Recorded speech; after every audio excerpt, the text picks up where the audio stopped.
Good morning.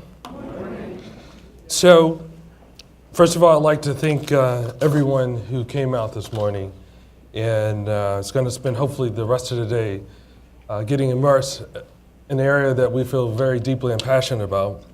I want to thank Miles for giving opening remarks, and obviously give thanks to John and Donna for the support that they've shown a group of people over the last year. Before I get started, we have our leaders, Ogilvy Culture leaders in the audience, and I just wanted our leaders to stand so we can give them recognition as well, because I think this is not a one-person or two-person event. We've had a lot of people work with us over the last year. So I want to give introductions to leaders, and if the leaders of Ogilvy Culture can please stand, and you guys can give them a clap as well to let them.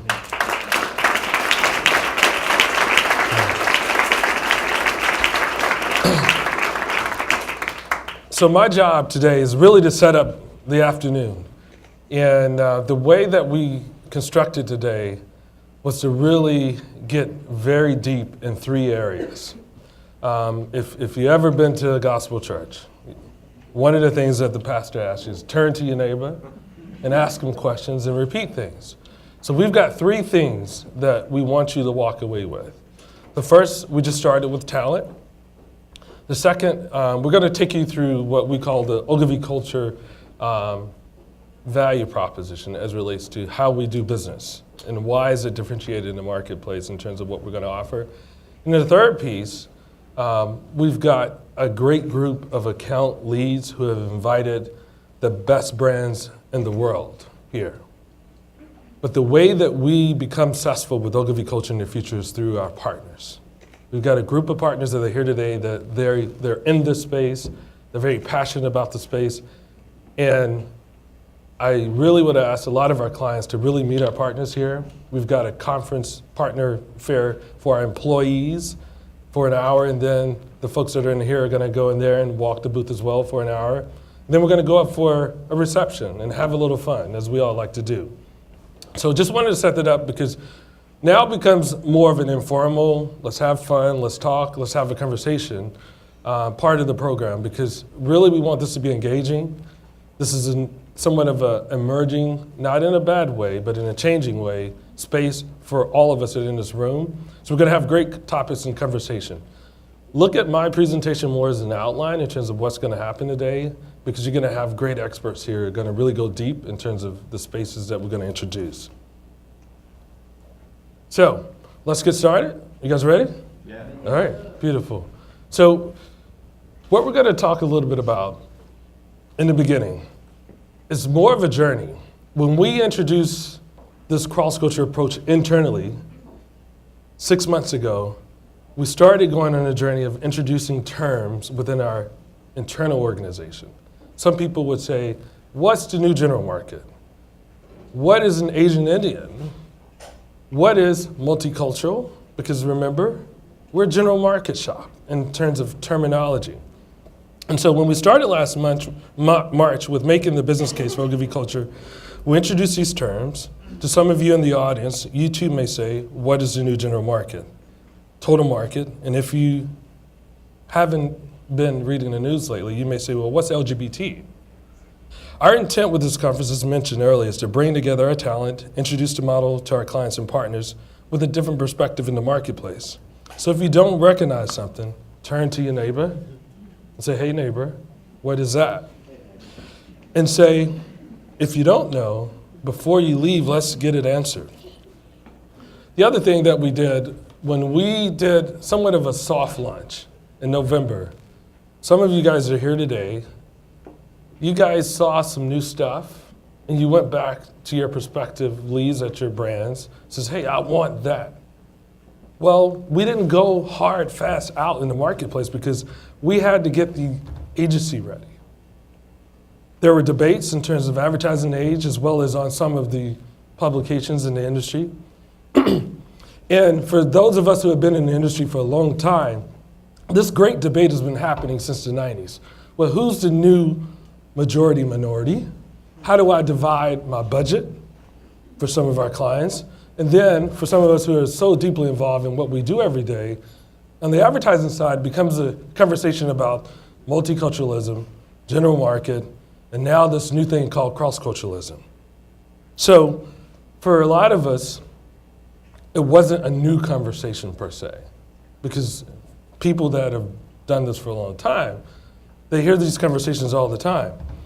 And so what we did in January, as we were doing the internal piece, we said, well, let's do a little probing. Let's have some interviews. Let's talk to some people. Let's come up with some thought leadership in the space before we just really dive in. We know we have to get the internal piece, but man, we got to get the science piece right as well. And so what we're going to introduce today is a point of view, and it's called the Cross-Cultural Report. It is a report where we did a lot of research. We looked through a lot of secondary information. Some of the charts and graphs, again, if you talk this language, do this language every day, it's not going to be new. But for some people, like myself, some of this was an aha moment. The other part we're going to talk to you about are these strategic territories.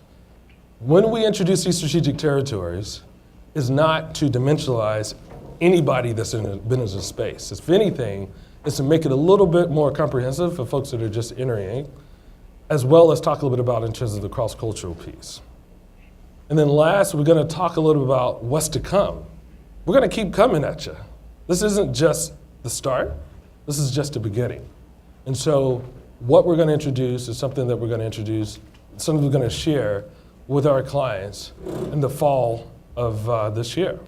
So when we talk about the last decade, and I think Miles did a good job in terms of setting the context on a global basis, because for some of you guys that are not familiar with Ogilvy, we are a global organization.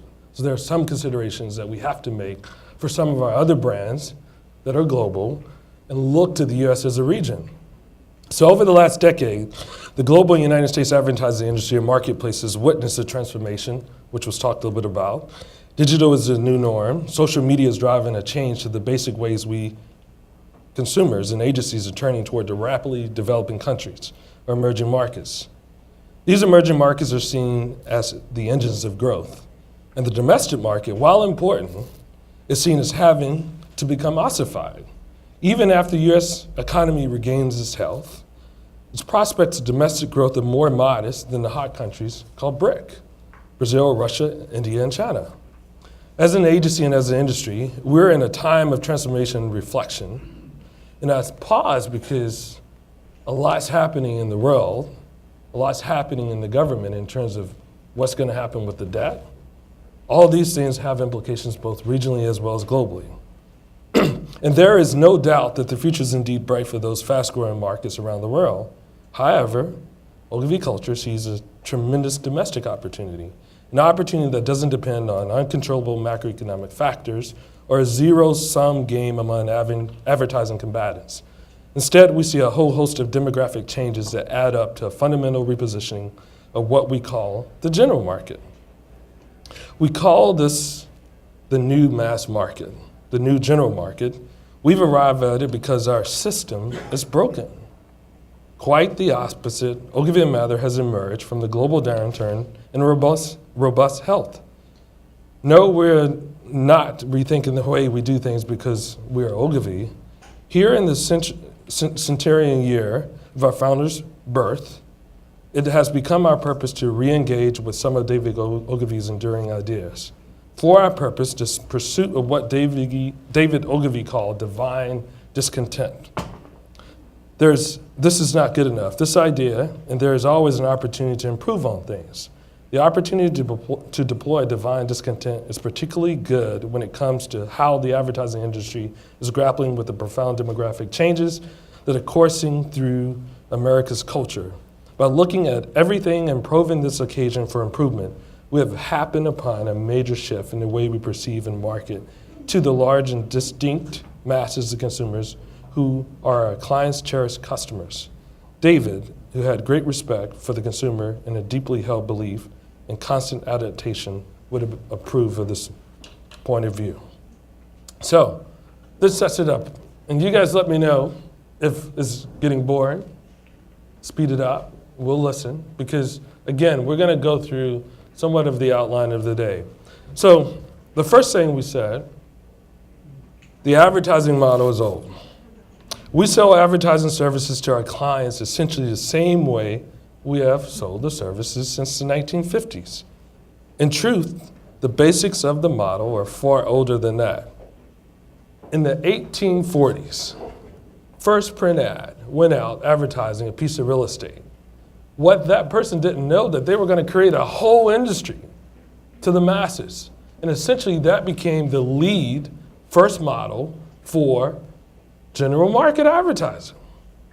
And it wasn't until 1956 you had an art director who was at Ebony who went and started his own agency. And that was the last time the model changed. Because even today, you have general market and multicultural. So it hasn't been since the 1950s that this model that we love and endear and participate hasn't changed. That's how the model is today. And all these other things have changed, right? We can talk about all these different things. Who uses a telephone anymore? We talk about radio, Twitter, Facebook, all these different channels in terms of how consumers receive content have changed, but our model is still based on something that started in the 1950s. So we asked the question, what's so different and is it a problem? America's changed since the 1950s, and while the agency world of Mad Men is clearly a million miles away from the culture of agency today, the underlying structures haven't yet reflected these changes. The demographics within the United States have changed substantially in the last 30 years. These changes are only increasing in magnitude. So let's talk about or look at a few things. This is the US Census.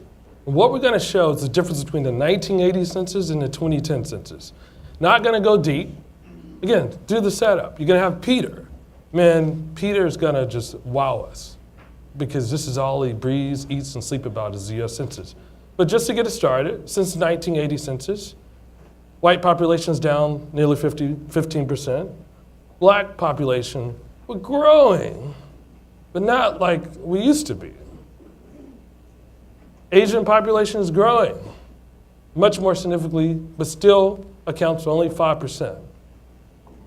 Hispanic population, they're on fire, up nearly 8% since 1980. But the interesting part that we're going to talk about today is that the Hispanic population is still driving growth as it relates to the population, buying power, and so many other things. But just want to get rooted on something. The second thing is that, again, we talked about the two different models, hasn't changed. But none of us are really satisfying our clients. We did a survey through LinkedIn, surveyed 100 CMOs, SVPs, directors of marketing, brand managers. We asked them, how satisfied are you with your general market service provider?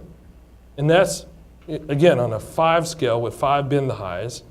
Scoring from 1 through 3, 3 being somewhat satisfactory, 33% of them responded. Multicultural shops, same audience, same question. Scale of 1 to 5, 1 through 3, only 10% responded as being satisfied. So none of us are really hitting it out the box.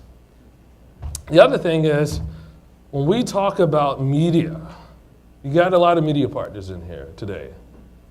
It's a $117 billion industry. 2 years ago, this is based on Nielsen, we looked at the data. Media spending for these audiences went down as they were the only 2 populations, 2 of the 3 anyway, that were growing. So are we spending media in the right buckets? We're taking budgets away? So the other thing, and again, we'll have somebody to go deeper. I'm not a media expert. And the other piece is that when we kind of look at the sizing of media spend, again, $117 billion industry, this is a lot of money. We just talked about, or just demonstrated that these audiences are growing, but media spend-wise, it only accounts for 7% of that $117 billion. So something, there lies the opportunity, right? Agree? Yes? I'm going to check in. Okay. So, but it's just not about that. And again, we asked the question, what's so different? Is anything wrong? Is anything wrong? Yes. Okay, beautiful. So the other thing we want to go a little bit deeper on, again, you're going to have great experts here talking about this stuff. We looked at the Pew Research Center, again, another data source from the census. 18 to 24. I don't use 34%. I use 40 or higher because in advertising, we market to the youngins, to young people, right? That's our sweet spot, 18 to 24. It depends on the category. And so when you look at the different generations, you can see millennials. How many people work with millennials? Aren't they a little different? I get on them all the time. You walk into a meeting, they got their devices, they don't pay attention, they don't write stuff anymore. But these are the changes, and man, they don't listen to my music, right? I'm a hip hop generation, right? Lundell, right? Our generation. But man, they listen to all different types of music. It doesn't matter what you think they used to be in terms of the box. It's just so different now. And so we have to change. So I like these slides, man, because we have a group called Ogilvy Action, and Sheila Hartnett is here, but the thing is, if you're involved in any type of business where people walk through your door, you can't fake it, meaning the change is already there. You have to get your merchandising different, you have to get your store set up different. And what's interesting, I like these maps because Texas and California really drive a lot of change from a consumption standpoint to procurement, the way we buy stuff. If we import everything on Long Beach, now it's coming through and it's gonna land up in Houston because of offshoring. And so Texas and California really drives a lot of change. They're already there in terms of the new general market, meaning when you add blacks, Hispanics, Asians as a population and compare them against what we call the white population of the general market, they're already at 51+%. So guess what's gonna happen in these other places? Going to change too, right? So the top 10 cities are the new general market. If you buy media, do media, or in this space where you're targeting people, 51+% already there in our top 10 cities. You guys getting the rhythm, right? So I love this one. I'm a digital guy, direct guy.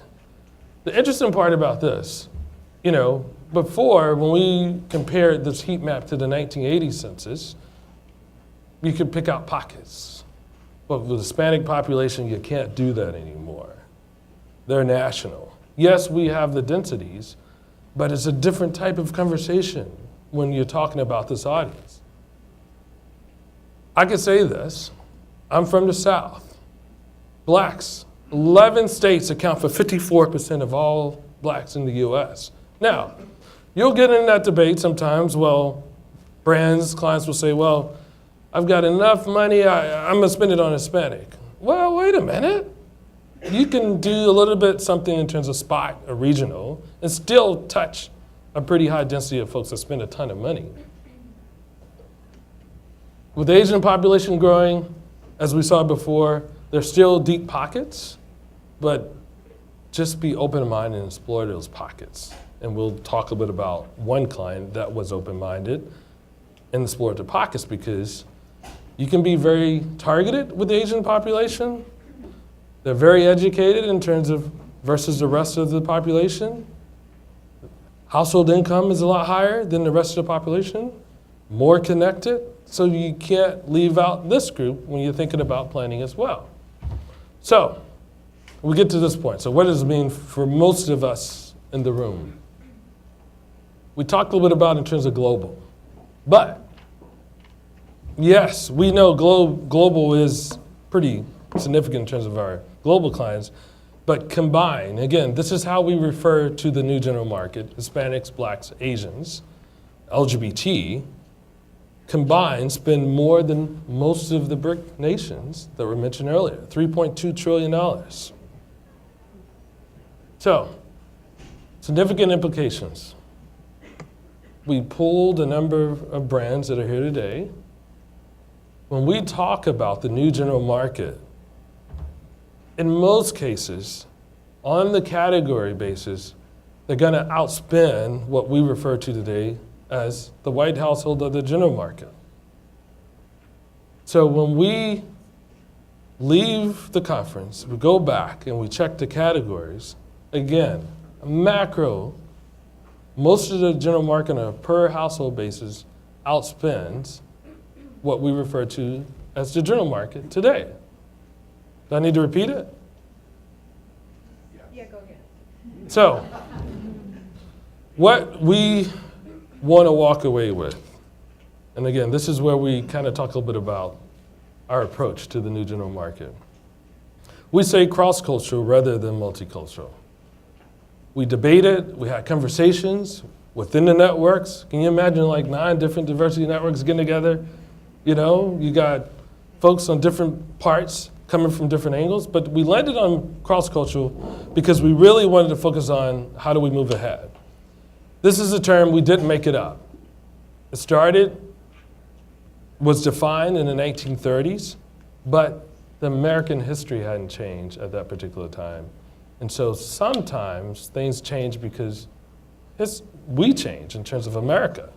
And so what cross-cultural is about this change within these various cultures. Doesn't mean we can't go deep in terms of more insight, more intel, more communication, but we wanted to think more in terms of how we move forward. When we share this with you, here's what we believe provides for our clients and the agency. We think we have a different service model now. We can do better targeting. And then at the end of the day, as John always corrects me and makes me, because again, I didn't start in this industry, but at the end of the day, we have to have better creative and better communications for the consumers and customers. So these are 3 things that we believe are a much better place as a result of this model. Now, this is a slide that we share with clients. We're sharing with you guys out of conversation. But today, at some point within the life cycle of an agency-client relationship, you can have up to 5 different agencies. Now, we're not advocating that any of us in this room from a client perspective hire us just to be the one-stop shop. We don't want that. What we do want is a consideration of a new approach strategically. And the way that we say the one brief, not the one agency. Because what we want is integrated communications, planning, and activation. And so the difference in our approach is that we start with the business insights. We ask you in the very beginning, what's your business ambition? In most cases, we're 2 for 2. Batting 1,000. After you have that discussion with the client in terms of the business ambition, you're gonna see this magic thing pop up. These audiences are relevant, they spend a ton of money, and how do you get more of them in your store? Or how do you get more of them to buy more of your stuff? We understand and we go through the discipline of understanding each of these markets. We then establish a communications platform and then land on what some will call a very high strategic cross-cultural strategy. Now, it doesn't mean that we walk into a room and we say Hispanics, Blacks, Asians. We say, no, before you start going deep there, let's get an understanding of your business. Because in most contexts, we're gonna already have the case made. As we take a look at what's happened thus far, we had an early engagement with Kodak.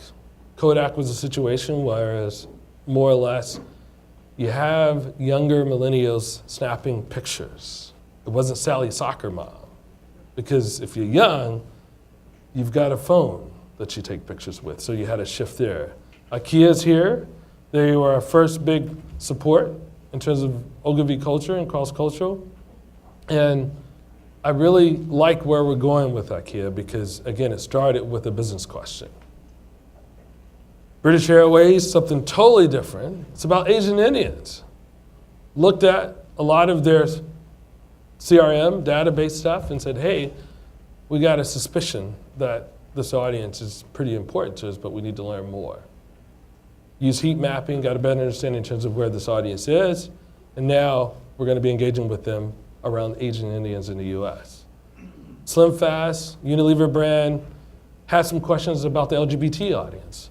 We leaned on our network, Ogilvy Pride, and helped answer some questions. Kimberly-Clark, different situation.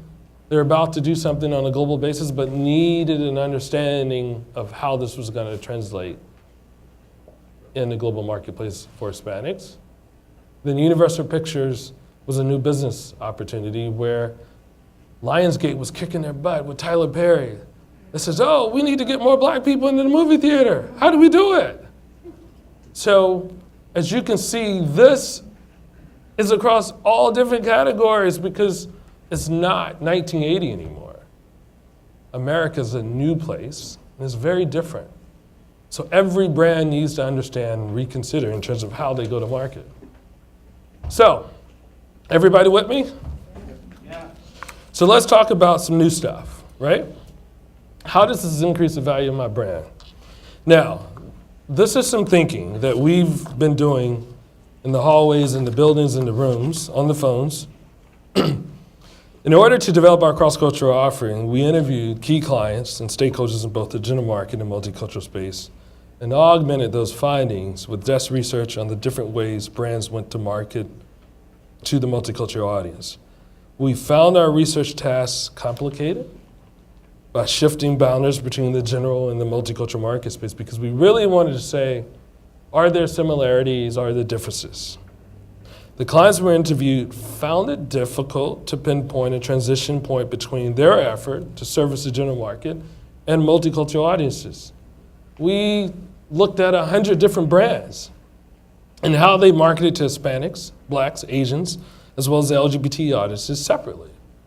Over time, we began to see certain patterns emerge, which we have defined as 5 key strategic territories. Now, this is our thinking.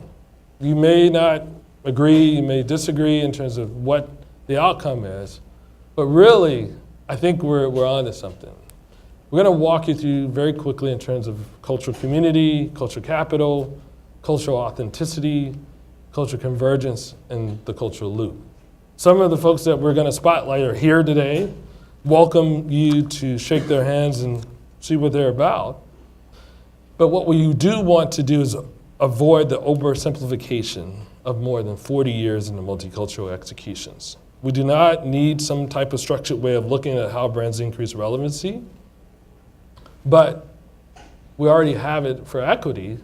So all we're trying to do is combine both the relevancy piece and equity piece within this audience.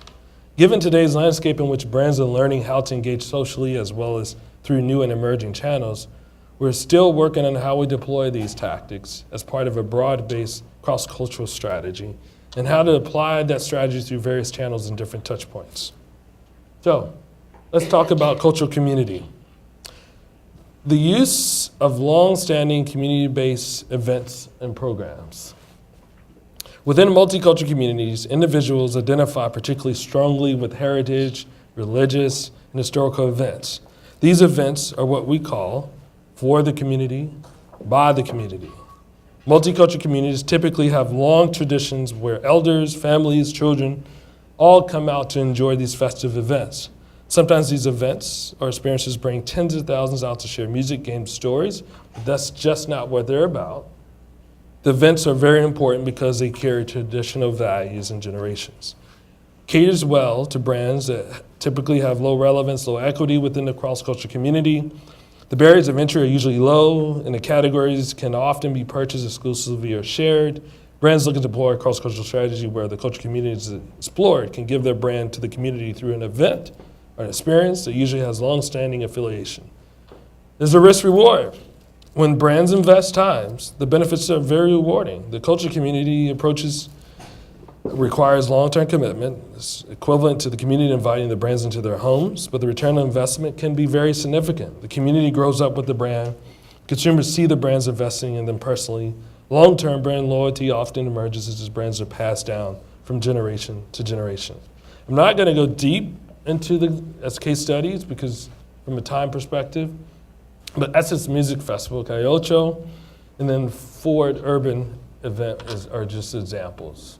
So it gives you an idea that you do have people already doing some of these things, but again, just an example of the space. The next, cultural capital. Everybody recognizes this. Cultural capital, a partnership with talent or a prominent figure within the community. Brands often will partner with talent or an official in the community who has already built his or her brand and has a base of constituents within the community. The most frequently used tactic with cultural capital is use of entertainers and sports figures. From our research, we found most brands are in the cultural capital space connected with the target consumer and drove brand relevance and equity. Caters well, low relevancy measures, medium equity brands in the cross-cultural community.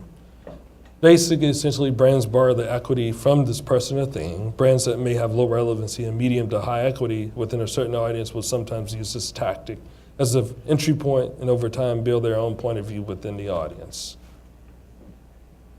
Now, cultural authenticity. With cultural authenticity, connecting with the community based on insights driven from inward outward. Meaning either general market is driving the behavior or the multicultural audience is driving the behavior. Caters well to brands with high relevancy or low equity managers or vice versa. Most often brands are relevant to the general market audience and have not crossed over to the multicultural space, but occasionally they do. Most brands are not meant to fulfill all the audience's wants and needs.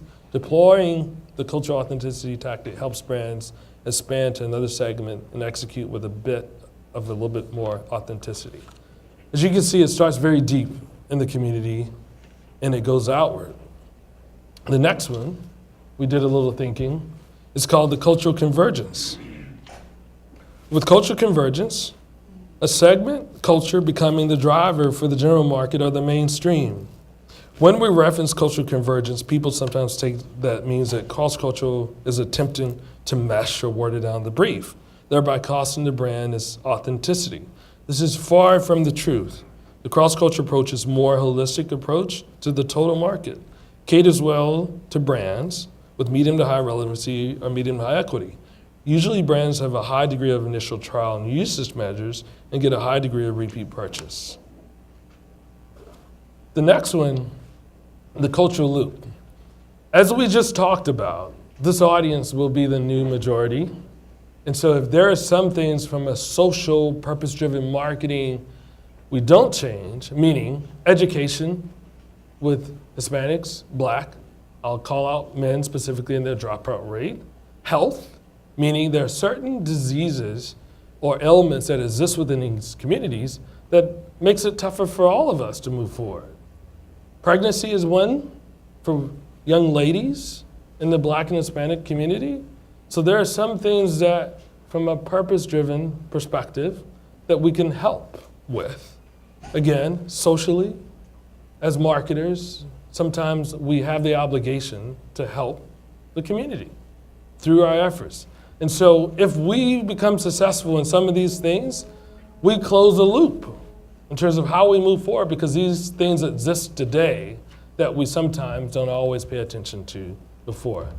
And Lundell needs to look up for this one. Now, we've got B Condoms. We've got American Heart Association, and we've got Black Girls Rock. All three of these help address what we call closing the loop within these different communities. The linking of a brand with a social cause or service. When brands are looking to connect with multicultural communities through a cause or social event, they are in essence looking to shine a light on the community's health issues or an event that's particular to that community. Brands are essentially closing the loop between a general market and a multicultural market issues. Now, this can apply to green as well, in terms of how do you make this, the energy piece that's impacting everybody, much more relevant to this audience that's going to continue to grow over time. And then the last thing, these are things that we're going to use with the clients. We're going to develop what we call a cross-cultural index. How cross-cultural is your brand? Again, a little bit of science, using some of the technology that we have. We're going to be able to plot how relevant, where do you fit, And then we're going to be able to assess your brand in terms of these 5 key strategic territories. What's the right approach for you? Then, if there are opportunities to partner, we're going to look for the best relationship to help get us there. That can be internally with Ogilvy, or it can be externally. So, in conclusion, we have to think about there is a new general market, which we'll talk more about today. The cross-culture approach delivers if we just pause, take a breath, think about some of the things that are happening, and begin to ask different questions in the hallways of our brands. And then the 3 things that we believe that this delivers on. A better service model. You're going to have different people in the room that you probably haven't had before, but you're going to get a holistic approach. Better targeting, as we show through the heat maps. We're going to be very specific. You can bring all the audiences together and still use the same amount of money, but just spending it a little bit differently. And then if we're successful bringing the right people in the room from an execution standpoint, much more effective and relevant advertising. So the last saying, meet your partners that are in the building. I have a lot of information to share. The content that they do is really important. They're already connected to this audience. We went to them first in November, and we said, hey, can you help us with this journey? It's not going to be easy, and we got a long way to go still. So I have to leave now, but this is the outline for what these conversations are going to talk about. Welcome everybody to stay the entire time, but most importantly, get a copy of the report. From a client perspective, they're going to be first. Then everybody else in the room, we're going to give them out throughout the day. But most importantly, get to know your neighbors. Call us if you need any help, but we're going to be here and hopefully continue to move with this movement. Thank you very much.